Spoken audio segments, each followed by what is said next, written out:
Bonjour et bienvenue dans Parole d'Histoire, un podcast consacré à l'actualité des livres, des débats et de la recherche en histoire. André Loez au micro, on parle aujourd'hui du 19e siècle. N'hésitez pas à partager l'émission, à vous abonner sur iTunes, Spotify, sur la chaîne YouTube du podcast. Sur le site de Parole d'Histoire, vous pouvez soutenir l'émission à travers en particulier la boutique en ligne. Les fêtes de fin d'année approchent, n'hésitez pas à commander un t-shirt ou un mug. Tout de suite, les cours d'adultes au 19e siècle. Merci et très bonne écoute. J'ai le plaisir d'être aujourd'hui avec Carole Christen. Bonjour. Bonjour. Vous êtes professeur à l'Université du Havre et vous venez publier aux éditions Champvallon À l'école du soir, l'éducation du peuple à l'ère des révolutions, 1815-1870, sur un thème évidemment passionnant, c'est-à-dire comment des adultes, pas toujours d'ailleurs alphabétisés, lettrés, ont pu bénéficier de formes d'éducation au cœur du 19e siècle en France. Mais ma première question serait pour vous demander, qu'est-ce qu'un adulte au 19e siècle ? Alors, un adulte au 19e siècle est quelqu'un qui a généralement, on considère qu'il a généralement plus de 15 ans, dans les quelques textes réglementaires qui vont... Voilà, c'est pas la définition contemporaine, avec l'obligation de scolarité jusqu'à 16 ans. Là, quand on parle de cours d'adultes, en fait, ça peut être de très jeunes adultes. Oui, de très jeunes adultes. Et si, d'un point de vue réglementaire, il faut avoir 15, voire 16, voire 17 ans, par exemple, pour les cours de l'association polytechnique, il est bien précisé que tous les élèves adultes doivent être âgés d'au moins 17 ans. Dans les faits, on trouve même des jeunes adultes encore de 12, 13, voire 14 ans. Et en fait, ce sont tous ceux qui travaillent et qui suivent donc pour les cours du soir des cours après leur longue journée de travail. Oui, parce qu'il faut le dire, la double dimension de votre livre, c'est qu'à la fois, ce sont des adultes qui, du coup, la journée, ne peuvent pas assister aux cours parce qu'ils travaillent. Et donc, deuxième dimension, généralement, issus du monde ouvrier au sens large. Alors, je ne vais pas vous poser la même question. Qu'est-ce qu'un ouvrier au 19e siècle ? Ça nous emmènerait peut-être trop loin. Mais du coup, il est bien question, globalement, des classes populaires. Oui. Et dans toutes les affiches qui annoncent l'ouverture de cours du soir, dans les avis municipaux donc, qui font la promotion de ces cours, il est vraiment mentionné le terme d'ouvrier, d'artisan, de classe industrieuse, laborieuse. Et donc là encore, qu'est-ce qu'on met derrière ce terme ouvrier qui a plusieurs sens et qui n'aura surtout pas la même signification au début de ma période d'études sous la Restauration et aussi à la fin de ma période d'études sous le Second Empire. Alors, je voulais vous demander comment vous êtes venu à ce sujet. Le livre est dédicacé à vos ancêtres, une partie de vos ancêtres en tout cas, qui étaient plutôt des travailleurs de la terre, qui n'ont pas eu accès à ces formes d'éducation populaire. Mais vous avez aussi un intérêt de longue date pour l'histoire sociale vue sous l'angle des institutions qui permettent d'accompagner les couches populaires vers des formes d'émancipation. Vous avez travaillé sur les caisses d'épargne notamment. Donc voilà, qu'est-ce qui, dans votre parcours, vous a amené à rencontrer ces cours du soir et à travailler dessus ? Alors, je me suis rendu compte des liens en fait avec mes origines familiales que tardivement, quand j'ai écrit justement mon mémoire de synthèse pour mon HDR au départ. Donc, je me suis intéressée aux caisses d'épargne puisque c'est un sujet qui croisait l'histoire sociale, une approche aussi quantitative. C'est un sujet qui m'avait été proposé par mon directeur de thèse. Et puis, je me suis rendu compte que les fondateurs de caisses d'épargne étaient les mêmes que les fondateurs de cours d'adultes. Il y avait vraiment cette idée que ces deux institutions, caisses d'épargne, cours du soir, était un des moyens, pensait-on, de résoudre la question sociale qui émerge au début des années 1830 avec le développement de l'industrialisation. Et donc, il y a vraiment un lien entre les deux. C'est le même milieu philanthropique, les mêmes élites philanthropiques qui vont donner naissance, qui vont créer à la fois des caisses d'épargne et des cours du soir. Alors, toujours pour cerner un petit peu le sujet, cette période 1815-1870, elle est intéressante pour les enjeux éducatifs et du coup peut-être pour les gens qui nous écoutent, en partie méconnus au plan éducatif, au plan scolaire, parce qu'on est après la Révolution française, mais avant l'école dite de Jules Ferry, la Troisième République, qui sont deux moments vraiment très, très bien identifiés dans l'histoire de l'éducation. On est dans ce milieu du 19e qui est peut-être un peu méconnu au plan éducatif, alors que c'est un moment décisif. C'est finalement le grand moment de l'alphabétisation de masse qui fait des bonds et finalement que l'école de la Troisième République va parachever. Mais on est à un moment éducatif à la fois, je dirais, très important et peut-être un peu moins connu que d'autres. Effectivement, ce siècle qui va de 1815 à 1870 a hérité des questions éducatives de la Révolution française. La Révolution française va penser, débattre sur l'éducation, puisque l'éducation est le moyen, pense-t-on aussi, de changer la société. Donc il y a un véritable héritage des débats très importants au moment de la Révolution française. Et puis il va y avoir effectivement les premières lois qui marquent le début de cette scolarisation des enfants et puis plus tardivement donc des adultes. Et on va assister en particulier à partir de 1833 à une massification de la scolarisation primaire. Ce ne sont pas les lois de Jules Ferry qui ont envoyé tous les enfants à l'école primaire, même si effectivement l'obligation scolaire et la laïcisation marquent un moment très important.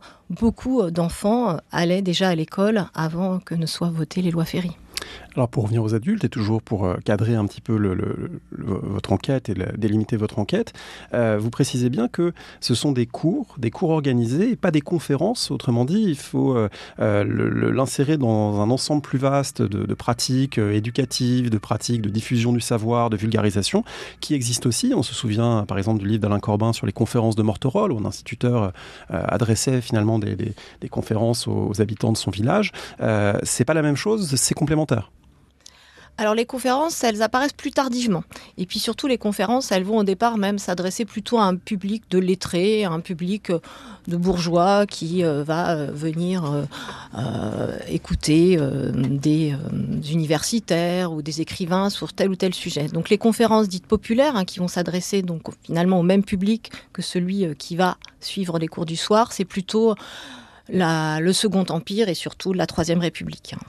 Les conférences étudiées par justement Alain Corbin datent de la fin du XIXe siècle.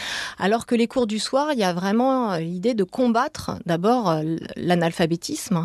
Donc les premiers cours du soir vont proposer des savoirs élémentaires, le fameux lire, écrire, compter, et puis aussi des cours plus techniques, plus scientifiques, qui doivent professionnalisés entre guillemets, parce que les ouvriers, les artisans ont des savoirs anciens, mais ces savoirs ne sont pas forcément adaptés justement aux transformations économiques et sociales que connaît le monde du travail. Du coup, on rencontre là un élément clé de votre propos et vraiment, je pense, une des tensions fondamentales que vous montrez dans votre livre, c'est qu'on a affaire à des cours créés, organisés, pensés par des membres des élites, plutôt au départ en tout cas des philanthropes libéraux, destinés à un public populaire, principalement ouvrier. Et du coup, il y a deux façons de lire ce dispositif. D'un côté, on pourrait dire que c'est un dispositif pour domestiquer la classe ouvrière et finalement la cadrer en lui donnant un certain nombre de savoirs, mais aussi en l'adaptant aux besoins de l'industrie et finalement en créant une main-d'œuvre docile, si on voulait vraiment tirer ça d'un côté négatif, un peu soupçonneux. Et puis, il y a une autre lecture qui serait une lecture émancipatrice, consistant à dire c'est des gens qui sont sincèrement préoccupés de la liberté, de se construire, de penser, des gens, des couches populaires qui n'ont pas eu accès au savoir et qui veulent par le savoir les libérer. Comment fonctionne cette tension ? Est-ce que c'est quelque chose, est-ce que c'est une question que les acteurs eux-mêmes se posent durant la période ? Tout à fait. Alors, il y a de toute façon des conceptions différentes de l'éducation populaire, même au sein de ces élites philanthropiques. Donc au départ, il y a vraiment l'idée de combattre l'ignorance pour permettre aussi une certaine ascension sociale, tout en conservant une hiérarchie sociale. C'est-à-dire qu'il n'est pas du tout question justement de remettre en cause un ordre qui aurait été, pense-t-on, voulu par Dieu. Et d'ailleurs, les cours du soir naissent au moment de cette émergence d'un ordre manufacturier, l'idée étant que les ouvriers, les artisans qui avaient quand même participé en masse au mouvement révolutionnaire étaient considérés comme dangereux et qu'il fallait les canaliser en leur proposant justement des cours du soir qui devaient leur permettre une certaine ascension sociale et surtout qui devaient leur inculquer aussi des valeurs bourgeoises, le travail, la famille, l'épargne. Donc là, c'est la dimension, on va dire, de contrôle social, de moralisation des classes populaires. Et puis, il y en a une autre, beaucoup plus émancipatrice, d'éducation politique.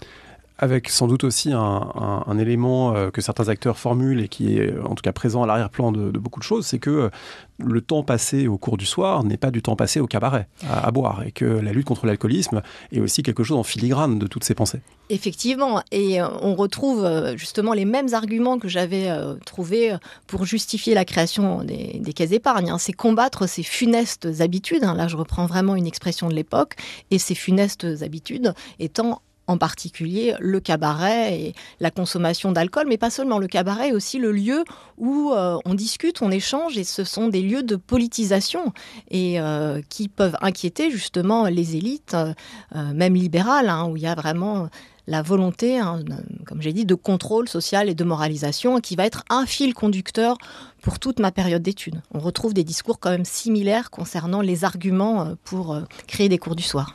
Alors votre livre évoque cette question sous l'angle chronologique, en commençant par la Restauration, qui est un moment très intéressant parce que c'est dans une logique relativement opposée à la logique politique du régime. La Restauration, 1814-1830, Louis XVIII et Charles X, c'est une monarchie qui est quand même plutôt nostalgique dans sa représentation d'elle-même, du passé, d'une volonté d'une société hiérarchisée, structurée, et d'un retour au moins symbolique à l'Ancien Régime.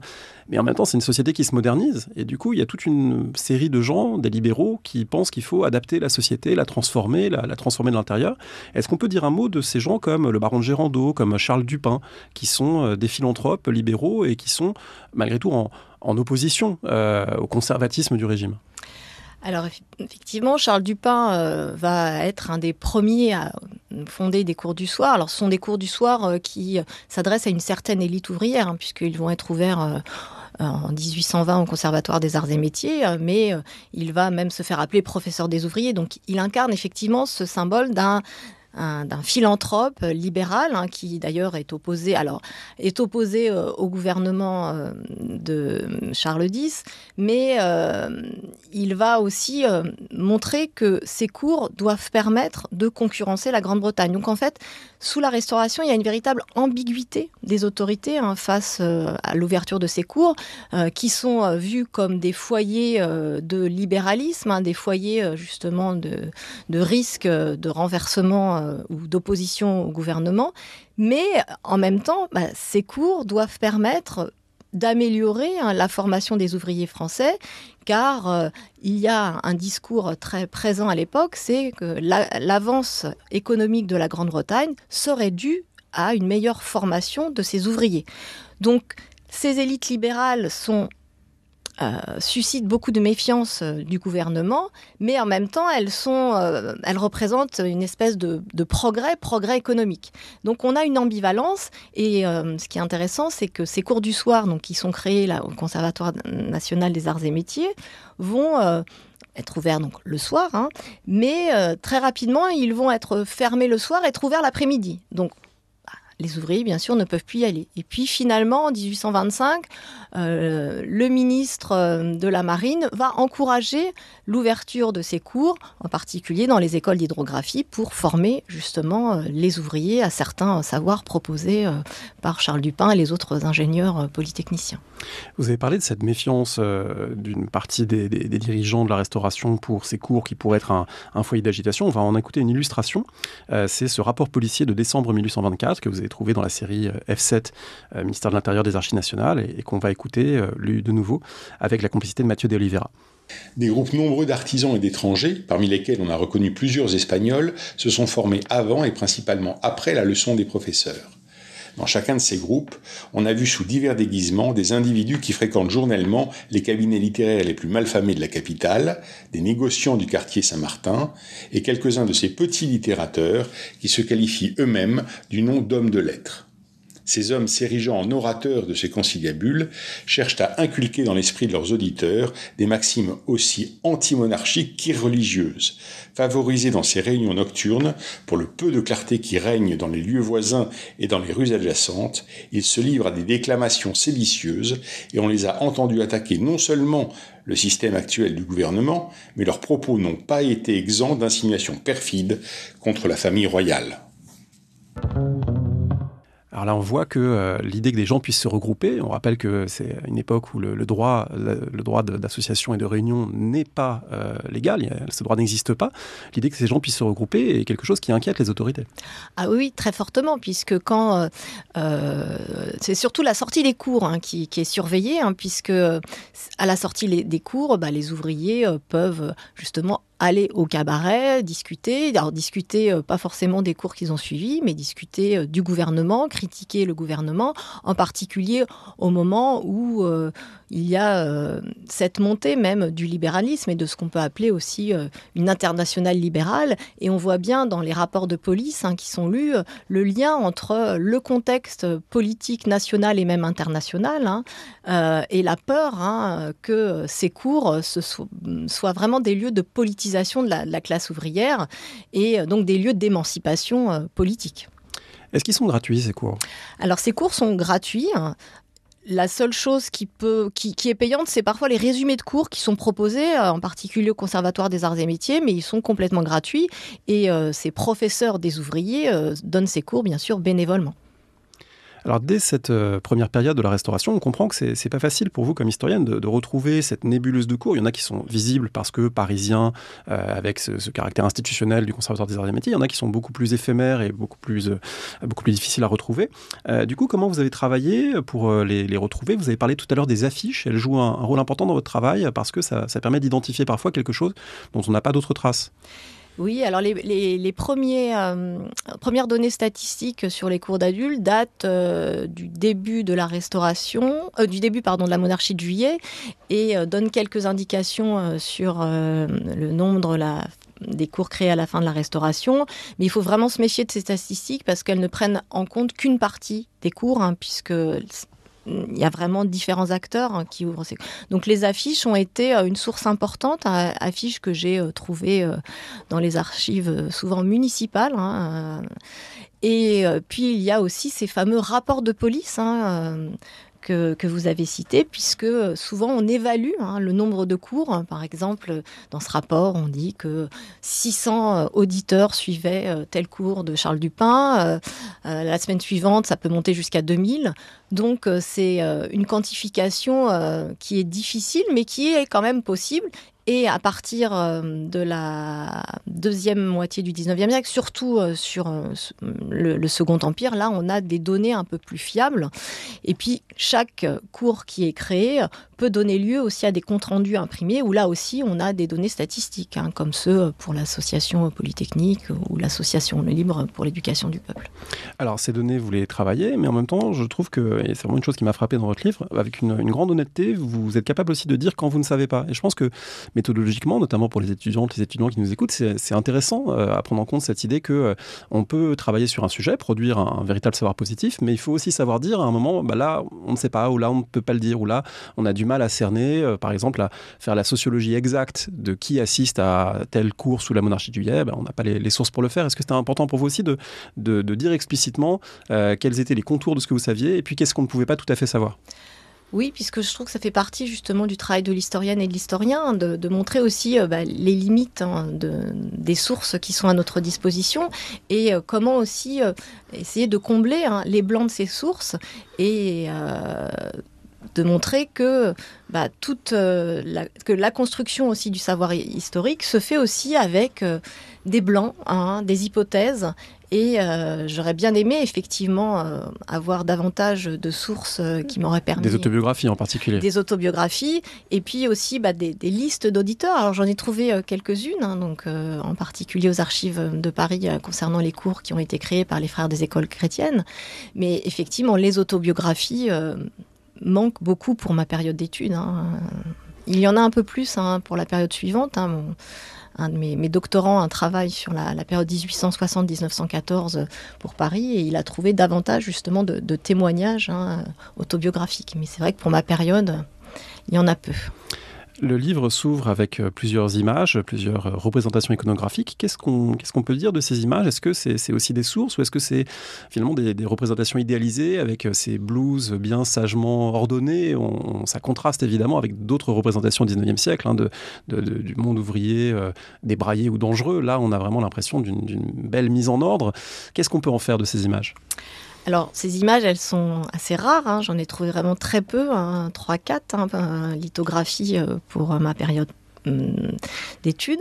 Alors, l'intérêt de ces images, c'est de donner à voir aussi différentes sortes de cours, puisque on peut voir effectivement une salle de classe communale, hein, où vont en cours les enfants la journée et le soir les adultes, et effectivement, ils sont très sagement assis, hein, sur ces bancs. Alors, il y a effectivement une mise en scène, mais elle donne quand même à voir des lieux où il y avait des cours.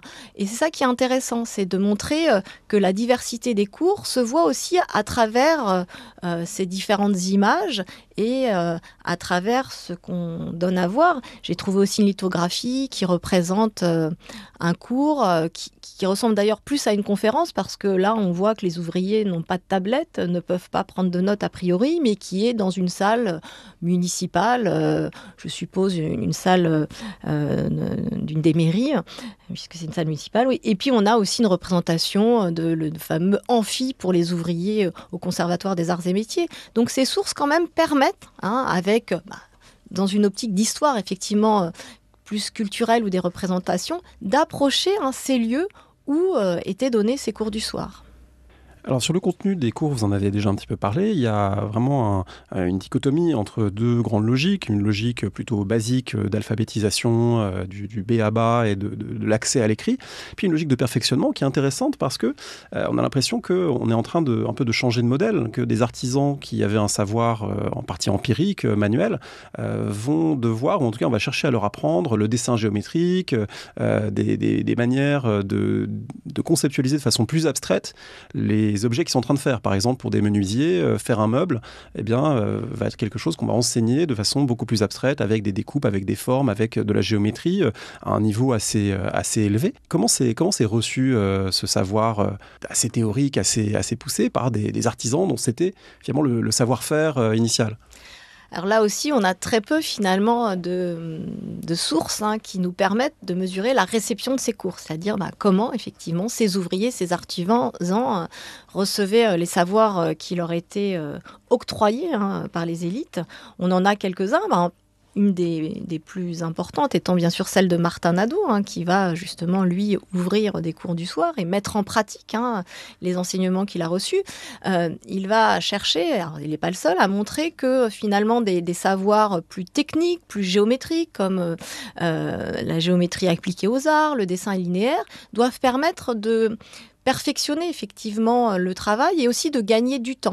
Et puis bien sûr, avec l'arrivée des machines, hein, il y a des savoirs nouveaux qui doivent permettre aux ouvriers d'utiliser aussi ces machines et d'économiser aussi, dit-on, leur force physique. Donc il y a vraiment cette volonté d'adapter par des savoirs plus techniques, plus scientifiques, la main-d'œuvre ouvrière au changement économique. Alors Martin Nadeau, c'est un nom familier de tous les 19e-istes, mais peut-être qu'il faut le présenter un petit peu plus pour les gens qui ne connaîtraient pas, parce que c'est à la fois un parcours extraordinaire et puis c'est un texte extraordinaire. Alors oui, Martin Nadeau est donc un maçon creusois, hein, qui est arrivé à Paris, donc qui est né en 1815, qui est arrivé à Paris avec son père en 1830, hein, donc issu d'un milieu paysan de la Creuse, et qui va apprendre, hein, sur le tas, hein, le métier de maçon. Il est allé très très peu à l'école, puisque sa mère ne voulait pas justement qu'il aille à l'école. Elle ne voyait pas l'intérêt, quand on est paysan puis maçon, d'aller à l'école. En revanche, son père avait plus une sensibilité au savoir, ouverte au savoir. Et donc Martin Nadeau, conscient de ses limites, va, lorsqu'il va se politiser, hein, quand il va justement être membre de la Société des droits de l'homme, avoir envie de suivre des cours du soir, parce qu'il est assez impressionné par ces lettrés, comme il dit, qui savent bien parler, bien convaincre leur auditoire. Donc il va suivre 3 cours qui vont le décevoir, parce que les méthodes pédagogiques proposées ne lui conviennent pas.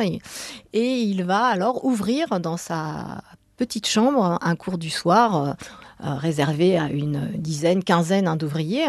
Et après donc la longue journée de travail, hein, il va ouvrir un cours de 8h à 11h du soir et proposer à la fois des savoirs élémentaires, donc d'alphabétisation, mais également dans des savoirs plus pratiques, comme le dessin linéaire, la géométrie. Et ce qui est intéressant, c'est qu'il va aussi impliquer ses élèves dans ses cours, et ils vont réfléchir ensemble aussi à la façon d'améliorer leur façon de travailler.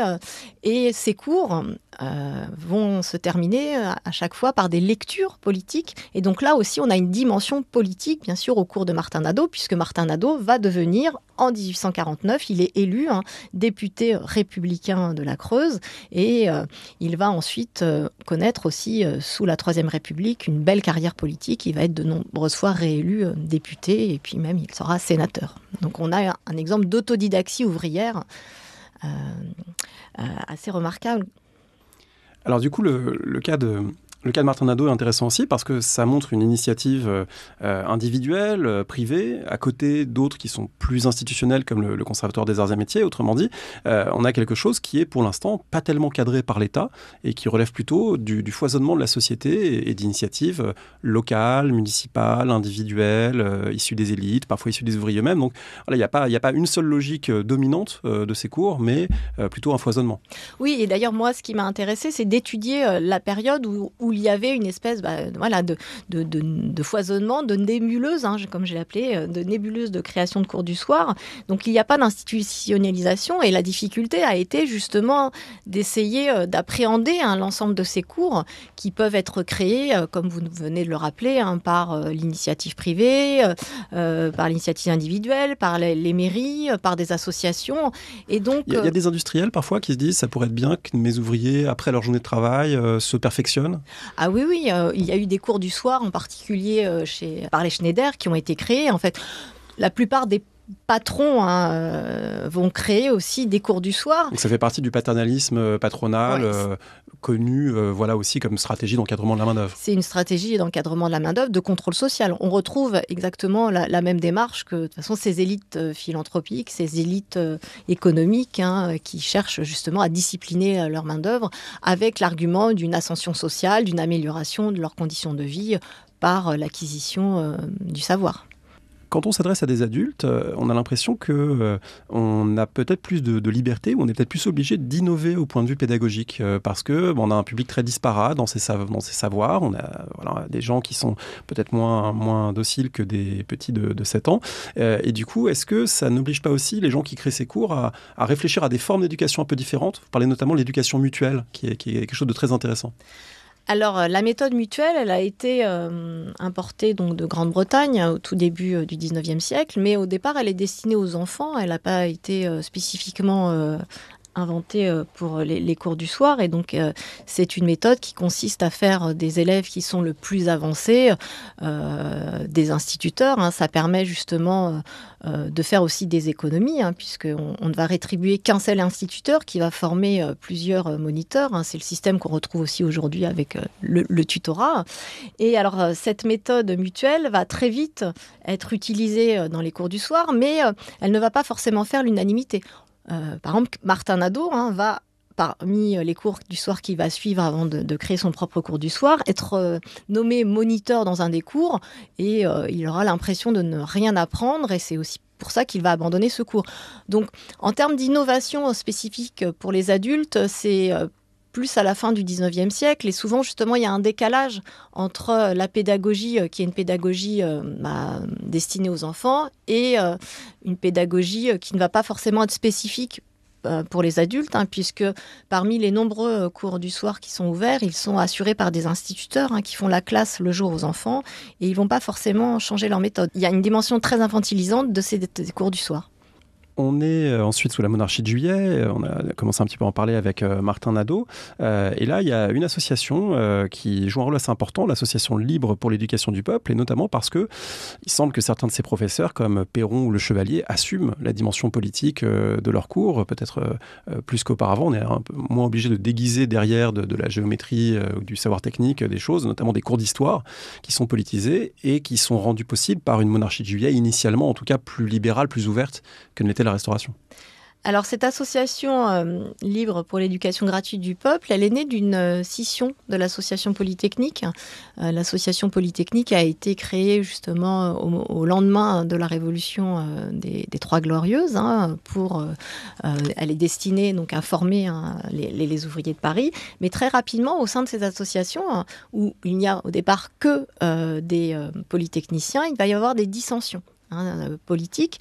Et donc l'association libre pour l'éducation gratuite du peuple, elle revendique une éducation qui est beaucoup plus politique que celle que propose l'association Polytechnique, qui elle va se limiter à donner des cours de savoir dits positifs, uniquement justement des savoirs scientifiques, techniques, alors que une partie donc de ces polytechniciens qui se sont engagés aussi dans la Révolution 1830, vont avoir pour objectif de former aussi politiquement les ouvriers et de proposer donc des savoirs qui sont utilisés pour diffuser un discours plus politique.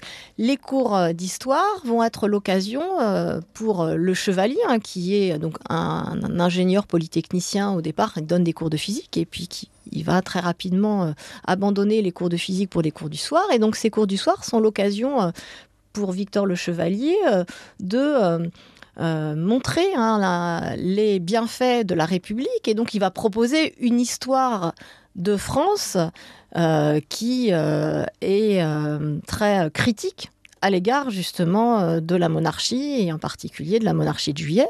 Et les cours d'hygiène vont être une façon de dénoncer les conditions de vie des ouvriers, leur faire prendre conscience aussi de l'exploitation qu'ils subissent de la part d'une partie du patronat. Donc il y a une dimension très politique à certains savoirs, et c'est ces cours qui font l'objet d'une surveillance accrue des autorités.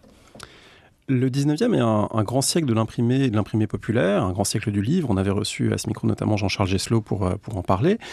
Du coup, quelle est la place du livre dans ces dispositifs ? Est-ce que c'est un support dont on se sert ? Est-ce qu'on essaie de promouvoir la lecture ? Il y a dans certains cas des bibliothèques qui sont mises à disposition de certains élèves. Comment ça fonctionne ?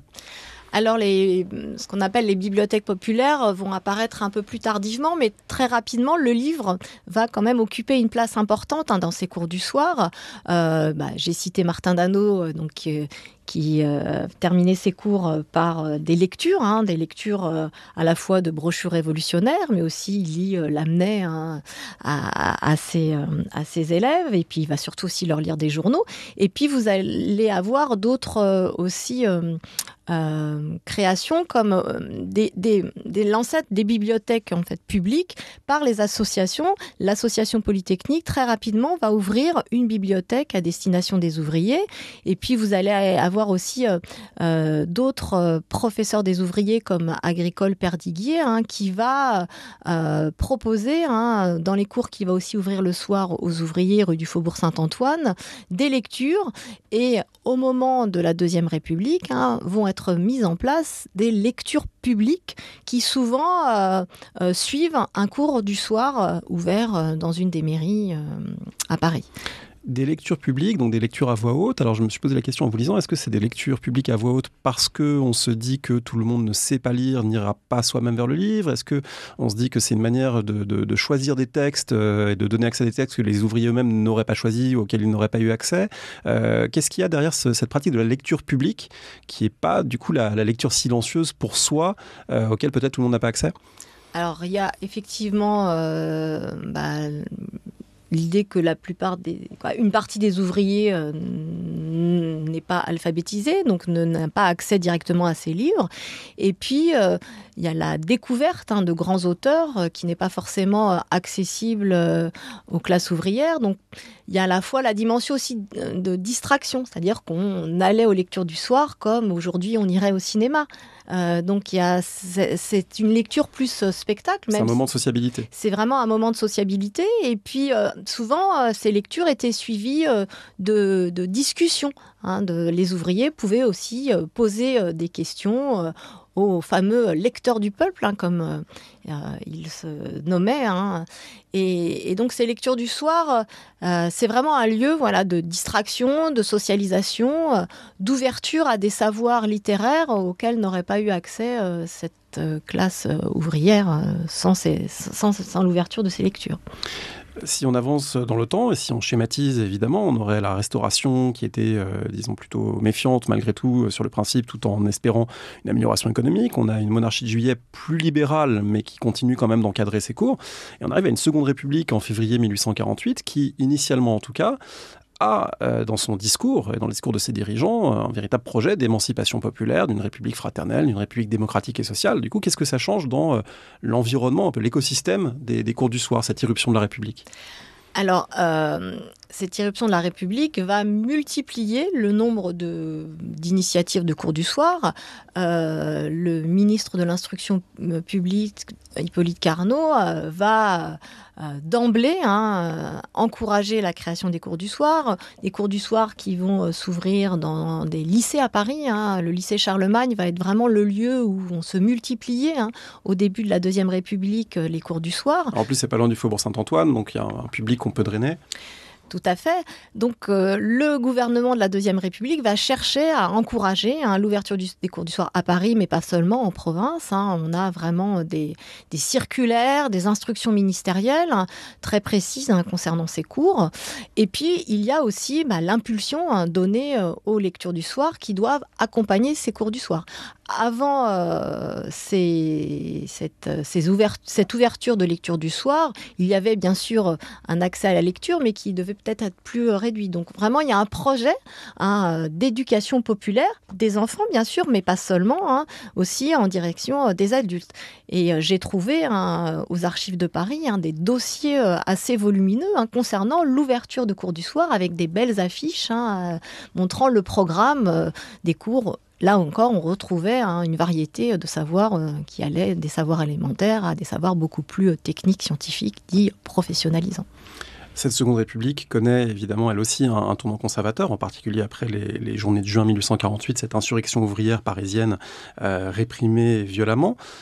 Et du coup, à la suite de ça, on sait qu'il y a des clubs qui ferment, qu'il y a des journaux qui sont suspendus. Est-ce que l'école du soir fait aussi l'objet de mesures de surveillance ou de fermeture ?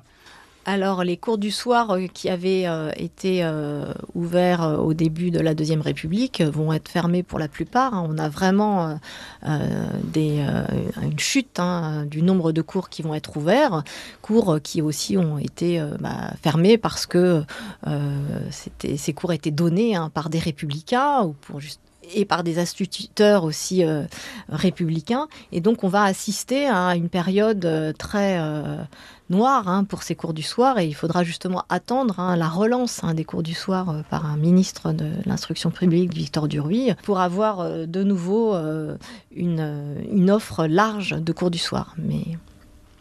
Alors Victor Duruy, il intervient dans un contexte nouveau, celui des années 1860. C'est le Second Empire de Napoléon III. C'est un empire qui se libéralise, qui est un peu contraint de le faire parce qu'il est en train un peu de perdre ses assises initialement très solides. Et puis un empire qui se préoccupe, ou en apparence qui se préoccupe des ouvriers, notamment qui autorise une délégation française à l'exposition universelle de Londres en 1862, des ouvriers français qui vont aller se confronter aux ouvriers britanniques. Et du coup, c'est un contexte qui favorise la réapparition de cours du soir avec, là encore, cette rencontre toujours un peu ambiguë entre des ouvriers qui voient un moyen de s'émanciper, s'auto-organiser, et des autorités qui voient un moyen de les canaliser. Oui, on retrouve là aussi un petit peu le même discours des élites économiques libérales qui avaient fondé ces cours du soir. Donc ces cours du soir doivent permettre aux ouvriers d'être mieux formés, de concurrencer l'industrie britannique. Donc là, le régime de Napoléon y voit un vrai intérêt, Napoléon III un vrai intérêt de former ses ouvriers. Et puis c'est aussi un moyen aussi justement de les contrôler, de les surveiller. Et donc le ministre Victor Duruy va encourager la création de cours du soir à partir des années 1864-1865, avec toujours surtout des arguments dits économiques, d'émancipation sociale et économique. et avec quand même l'idée de ce contrôle social. Et ça devient massif, puisque vous citez des chiffres, 800 000 personnes qui suivent ces cours en 1867, bon, c'est gigantesque.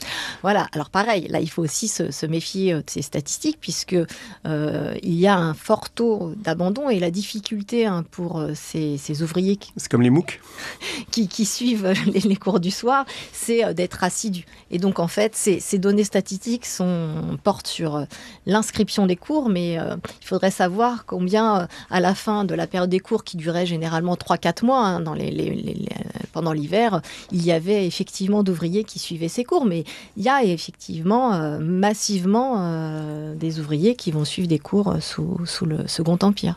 Un Second Empire qui a aussi des assises rurales extrêmement fortes, et c'est aussi le moment, les années 1860, où il y a une prise de conscience qui commence à être importante de ce qu'on appelle l'exode rural. Il y a une inquiétude du fait que les campagnes risqueraient de se vider et que l'équilibre social en serait bouleversé. Du coup, on commence à avoir aussi des réflexions sur la possibilité de transposer ça dans le monde rural, sur l'idée qu'on pourrait peut-être, de cette manière-là, peut-être fixer les populations rurales, ou en tout cas contribuer à stabiliser la société, y compris dans les campagnes.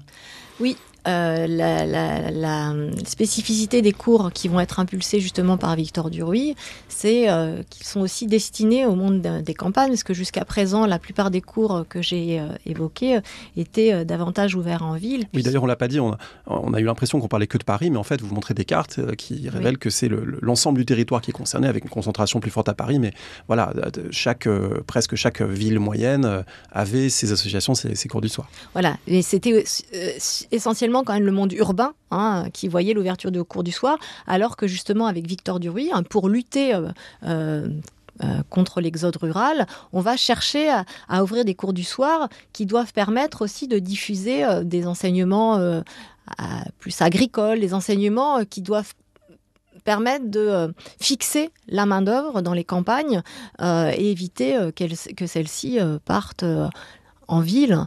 Et c'est une des spécificités des cours du soir ouverts à cette période.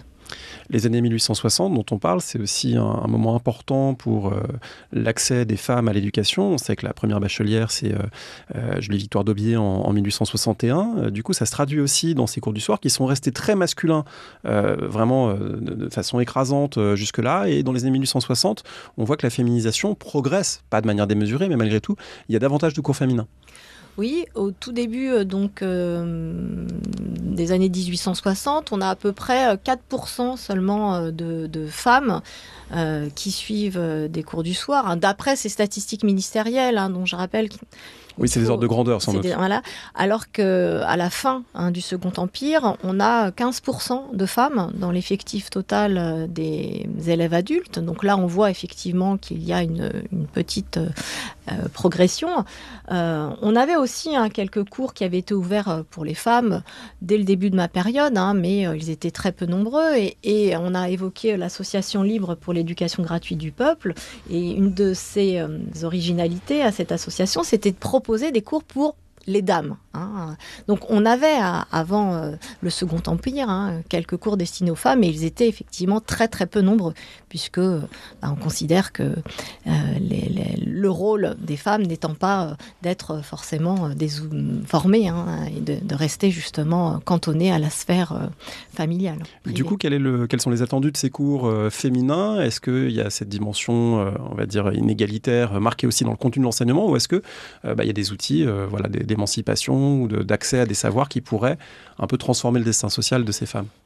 Alors, il y a une division très sexuée des savoirs et des enseignements. Donc, même au sein de l'Association libre pour l'éducation gratuite du peuple, qui est une association quand même républicaine et plus émancipatrice, elle ne cherche pas à émanciper totalement les femmes, puisque les cours qui sont proposés sont des cours tournés vers certains métiers spécifiquement, dit-on, féminins.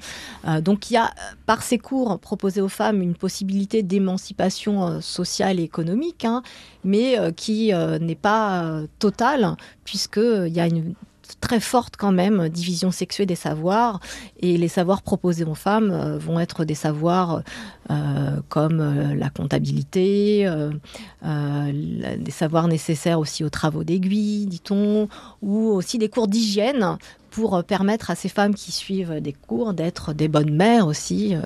Et donc, on va leur dispenser tout un tas de savoirs qui sont quand même spécifiquement féminins. La France n'est pas le seul pays qui s'industrialise, se modernise. Est-ce qu'on a des équivalents dans les pays voisins, en Belgique, en Suisse, en Allemagne, en Grande-Bretagne? Est-ce que vous savez comment s'insère le cas français dans l'espace européen qui connaît les transformations sociales à peu près au même rythme?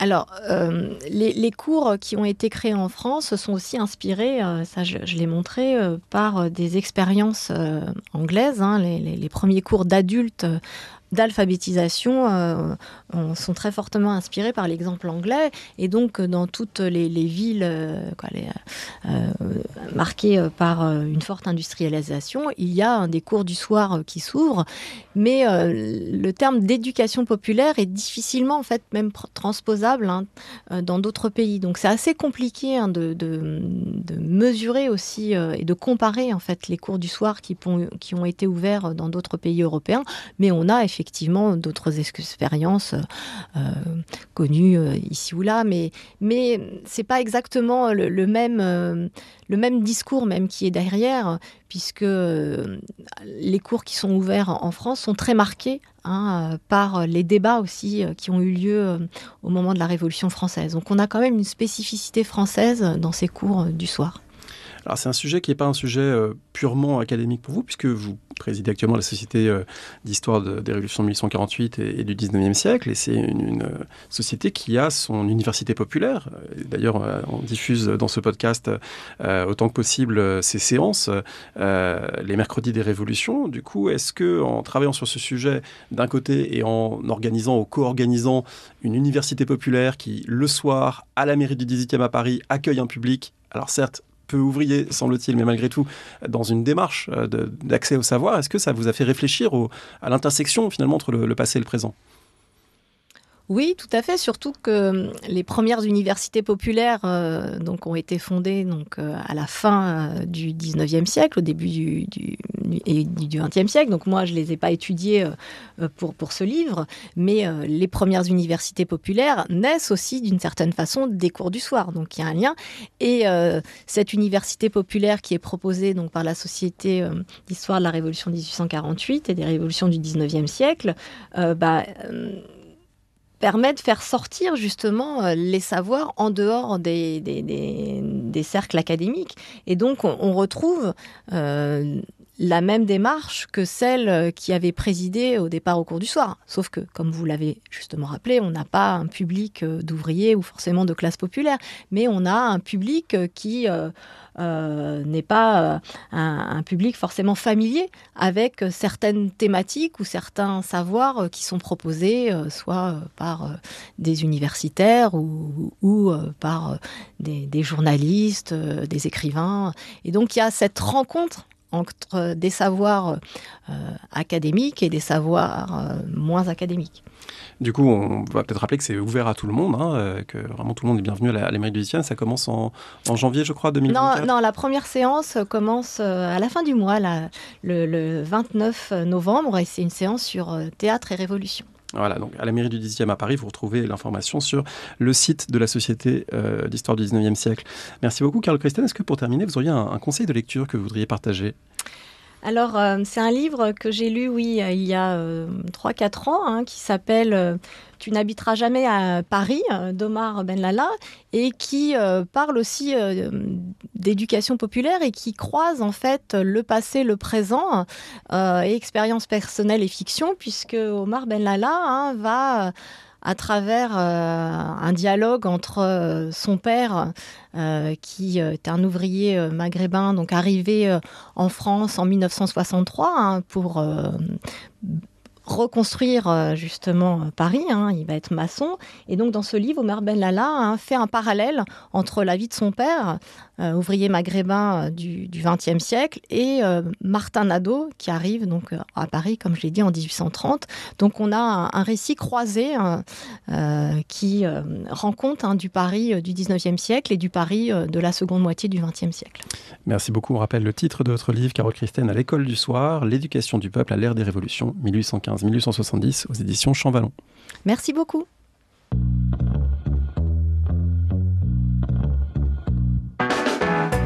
Merci de nous avoir écoutés. Rendez-vous sur le site www.paroledhistoire.fr pour toutes les informations sur le podcast, pour vous abonner, écouter ou télécharger les autres émissions.